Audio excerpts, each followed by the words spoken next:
মহিলারা নামাজে সালাম ফিরাবার পর একটি দোয়া 7 বার পড়লে আল্লাহ পাক সংসারের সমস্ত অভাব অনটন দূর করে দিবে এবং স্বামীর কাছে আর বারবার চাওয়া লাগবে না। আল্লাহ পাক এত বেশি রিজিক দান করবে যে আপনার স্বামী আপনার সমস্ত জরুরত পূরণ করতে সে সক্ষম হয়ে যাবে ইনশাআল্লাহ। স্বামীকে আমাদের স্ত্রীরা অনেক সময় বিরক্ত করে যে এইটা এনে দাও না, ওইটা এনে দাও না। স্বামীর সামর্থ্য নাই, তাও স্বামীর কাছে বারবার চিল্লাচিল্লি করে। তা আমি বলি যে এত সময় নষ্ট না করে মহিলারা যদি 5 ওয়াক্ত নামাজের সালাম ফিরানোর পরে 7 বার যদি দোয়াটা পড়তে পারে ইনশাআল্লাহ গোটা পরিবারের সমস্ত অভাব অনটন দূর করে দিয়ে আল্লাহ পাক রিজিকের মধ্যে ভরপুর করে দিবে ইনশাআল্লাহ। আমাদের মহিলারা একটুখানি নামাজ প্রিয়, কোরআন তেলাওয়াত করতে ভালোবাসে, এরা নামাজ পড়তে ভালোবাসে, এরা রোজা রাখতে ভালোবাসে। এই জন্য মহিলাদেরকে আমলটি দিচ্ছি, অবশ্যই আমাদের মা বোনেরাই আমলটা করবেন। কারণ আমাদের মা বোনেরাই যদি ভালো হয় তাহলে সংসারটা সুখের হয়, আর যদি বউটা খারাপ হয় তাহলে গোটা সংসারের মধ্যে অশান্তি লেগে থাকে। এই জন্য প্রথম নাম্বার হচ্ছে অবশ্যই পবিত্রতা অর্জন থাকতে হবে। পবিত্রতা অর্জন করা ছাড়া আমলটা আপনারা করতে পারবেন না। পবিত্রতা অর্জন করে তারপরে যখন আপনি নামাজ পড়বেন, নামাজ পড়ার পরে ওই সময় আপনাকে পবিত্র থাকতে হবে। যখন আপনি এই দোয়াটা পড়বেন, সেই দোয়াটা হচ্ছে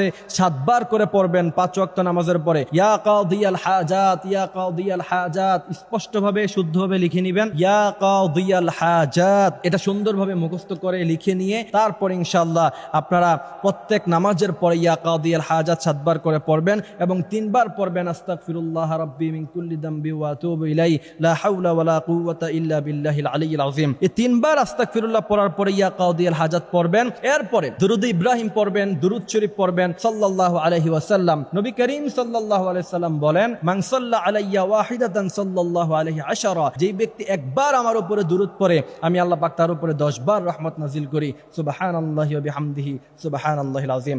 এই জন্য অবশ্যই এই দুরূদ পড়ার পরে যখন আপনার উপরে রহমত নাজিল হবে তারপরে ইয়া কাদিয়াল হাজাত 7 বার পরে এরপরে আপনি আল্লাহর কাছে চাইবেন।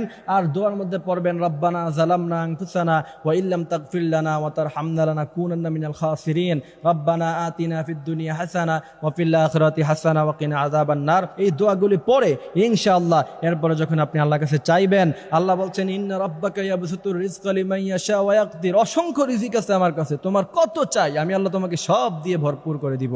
সুবহানাল্লাহি ওয়া বিহামদিহি সুবহানাল্লাহিল আযীম। আল্লাহ পাক আমাদেরকে আমলগুলি করার তৌফিক দান করুক, আমিন।